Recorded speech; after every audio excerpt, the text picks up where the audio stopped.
सभी का स्वागत है। प्रस्तुत है आज के समाचार। प्रजापिता ब्रह्मकुमारी ईश्वरीय विश्वविद्यालय की सहयोगी संस्था राजयोग एजुकेशन एंड रिसर्च फाउंडेशन के मीडिया प्रभाग द्वारा आज़ादी के अमृत महोत्सव की स्वर्णिम अवसर भारत की ओर थीम के तहत प्रभु उपहार भवन माधवगंज सेवा केंद्र पर समाधान पत्रकारिता से समृद्ध भारत की ओर विषय पर सेमिनार का आयोजन किया गया। इस कार्यक्रम में मुख्य रूप से वरिष्ठ पत्रकार एवं समाजसेवी केशव पांडे, वरिष्ठ पत्रकार सुरेश दंडोतिया, मुख्यालय माउंट आबू के मीडिया प्रभाग से राजयोगी BK chief editor Madhuban news एवं शिव आवंतरण कोमल भाई, ब्रह्मकुमारी तुलसी बहन, लश्कर सेवा केंद्र प्रभारी ब्रह्मकुमारी आदर्श दीदी, बीके प्रहलाद, बीके वेंकटेश आदि उपस्थित रहे।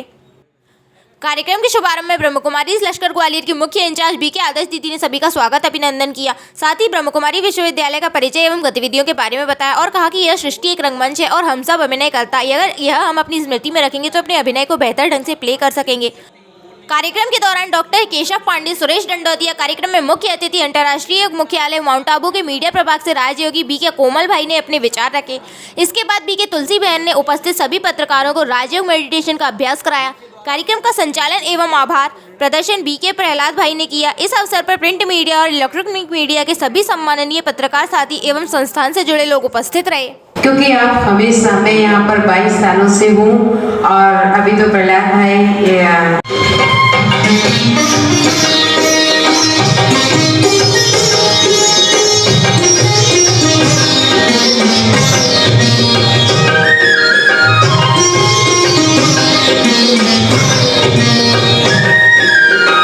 अभिवादन अभिनंदन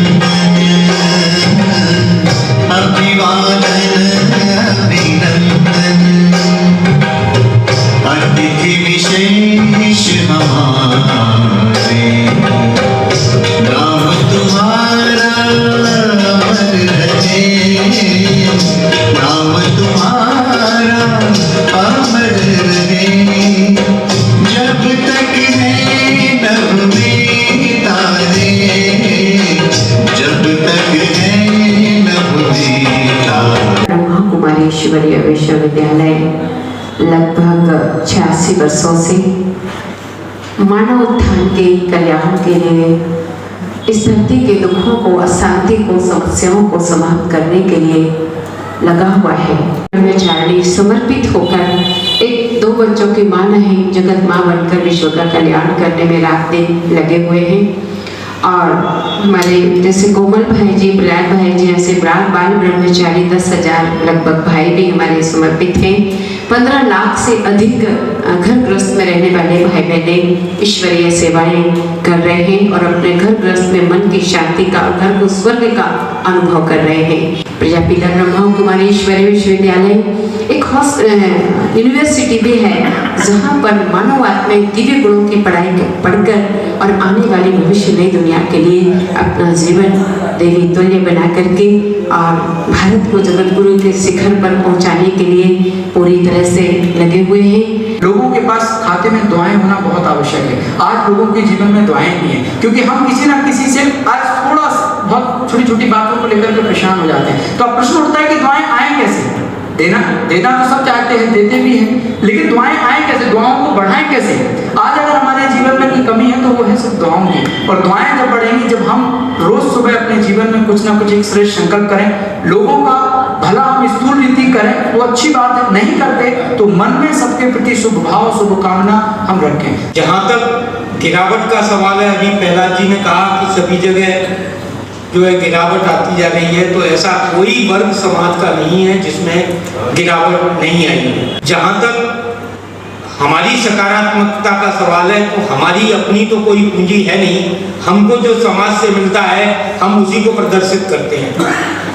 व्यक्तिगत तौर पर जहाँ तक कभी कोई दुराग्रह पूर्वाग्रह किसी से वैसे तो रहा नहीं। यदि सच लिखने का साहस किया होगा तो उस पर यह आरोप अवश्य लगा होगा कि निश्चित रूप से कोई न कोई पेनाल्टी से इनका कहीं ना कोई दुराग्रह पूर्वाग्रह था, इसलिए ये खबर आई। जबकि ऐसा नहीं है। मैं बहुत बेबाकी से कहना चाहता हूँ, मेरा भी पत्रकारिता के क्षेत्र में 4 दशक से ऊपर का समय हो गया। मैं बहुत बेबाकी से कहना चाहता हूँ कि सच यदि अपराध है तो वो अपराध हमने किया है। आज मैं जो कुछ आपको दिख रहा हूँ, अगर पत्रकारिता के प्लेटफॉर्म पर नहीं आया होता तो मुझे नहीं लगता कि बहुत सारे जो समाधान मेरे जीवन में मुझे मिले हैं वो मिल पाते हैं। सवाल ये है कि किस प्लेटफॉर्म का आप उपयोग किस तरह से करते हैं, कैसे उसका जीवन में आप उतारते हैं, उसे उपयोग करते हैं। मैं तो बिल्कुल सत्य कह रहा हूँ आपसे कि मैं 1977 में पत्रकारिता में आया। 1 अगस्त 1977 से मैं काम कर रहा हूँ, तो आप समझ सकते हैं कि करीब 45 साल इसमें हो गए। और माध्यम से सैकड़ों समाधान है, हजारों समाधान है। पत्रकारिता के माध्यम से हमारे खुद ही संबंध इतने दुनिया भर में थे, इतनी ताकत आ गई हमारे अंदर काम करने की कि जिसको हम समझ नहीं रहे थे। अंदर से अपनी ताकत को समझना भी पड़ता है। आप जैसा सोचेंगे वैसा आप बन जाएंगे। कहते हैं ना, as you think so shall you become. आपकी सोच आपके जीवन का निर्धारण करती है। तो रोज सुबह उठ करके अपने आप को याद रखो, सृष्टि एक रंगमंच है और हम इस रंगमंच पर अभिनय करता है। ज्ञान की कमी है तो ब्रेन प्रभावित होता है। दूसरा होता है प्योरिटी, पवित्रता। अगर प्योरिटी माने जीवन में हमारी सच्चाई, सफाई हो, स्वच्छता हो, मन में हमारे अच्छे विचार हो, तो आप देखेंगे प्योरिटी की कमी की वजह से हमारी बॉडी का इम्यून सिस्टम प्रभावित होता है, हमारी इम्यूनिटी वीक हो जाती है। तीसरा जो गुण आता है वो है शांति। शांति का कनेक्शन हमारे रेस्पिरेटरी सिस्टम के साथ में, श्वसन प्रणाली के साथ में।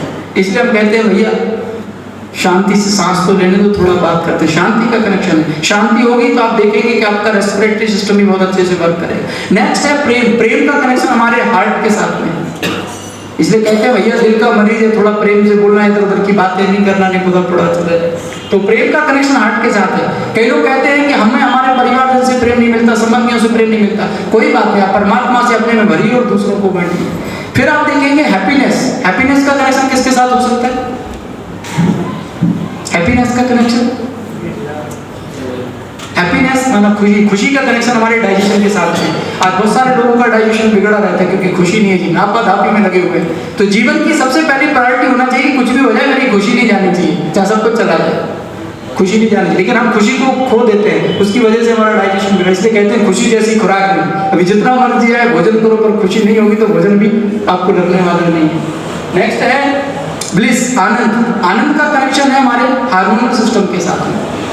जीवन में अगर आनंद होता है तो हार्मोनल सिस्टम प्रॉपर वर्क करता है। एंड लास्ट है पावर, शक्ति। शक्ति का कनेक्शन हमारे शरीर में बोन्स के साथ में, हड्डियों के साथ में। आत्मा में शक्ति होती है तो शरीर भी मजबूत होता है। तो ये 7 गुण है, परसेंटेज को बढ़ा सकते हैं और अपने मन को, अपनी बुद्धि को शक्तिशाली बना सकते हैं और अपने शरीर को भी स्वस्थ बना सकते हैं।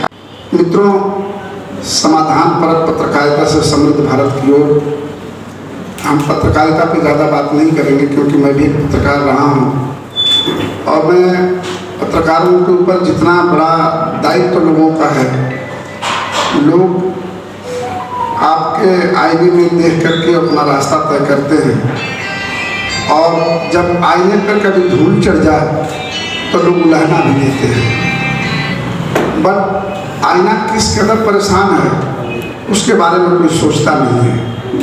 ये सब जानते हैं कि हम पत्रकारिता के लाइन में या किसी भी लाइन में जब हम आते हैं तो सबसे पहला हमारा ध्येय जीविकोपार्जन होता है। ये आज़ादी के समय वाली पत्रकारिता नहीं है कि उस समय अंग्रेजों की गुलामी थी, लोग छटपटाहट में थे कि आज़ाद होना है। आज हम आज़ाद हैं, एक ऐसे देश में रह रहे हैं जिसकी दुनिया भर में चर्चा है, यहाँ पे विकास है, डेवलपमेंट है। लेकिन आज हम पत्रकारिता अगर कर रहे हैं तो बहुत कम फीसदी ऐसे लोग होंगे जो शौक से करते होंगे, जिन्हें पैसे की दरकार नहीं होगी, लेकिन कहीं न कहीं उनके मन में भी होगा कि हम अगर इस लाइन में हैं तो हम अपने परिवार के लिए, अपने लिए खुश और आनंद रख सकें। यह भी जानते हैं कि पत्रकारिता में अगर स्ट्रीम लाइन की जर्नलिज्म को छोड़ दिया जाए, जो मेट्रो शहर में रहते हैं, जो बड़े अखबारों में काम करते हैं, जो लोग काम कर रहे हैं जर्नलिज्म में, आप अच्छी तरीके से जानते हैं कि उनके पास उतना अर्थोपार्जन नहीं है जो अपना परिवार और घर चला सके और खुद को भी ठीक रख सके, ये सब जानते हैं। फिर भी खून में कतरा है कि हम कुछ करने की, क्योंकि देखिए बहुत बड़ा गुण होता है जब आप चुनौतियों को लेके लोगों की बुराइयों को सुनते हुए, कुछ लोगों को अच्छा लगता है जब आप लिखते हैं, किसी के खिलाफ आप बोलते हैं, तो उस समय आपके चाहे दुश्मन भी लोग हो जाते हैं, लेकिन आपको लगता है कि नहीं ये गलत हो रहा है तो लिखना चाहिए। और यही वजह है कि चाहे प्रशासन हो चाहे राजनेता हो, जैसे उनके खिलाफ आप लिखते हैं उनकी टेढ़ी नज़र सबसे पहले आपके ऊपर होती है। बट आपका जो जमीर है वो बोलता है कि नहीं हमको ऐसा करना चाहिए और आप करते हो, करना भी चाहिए, मैं समझता हूँ।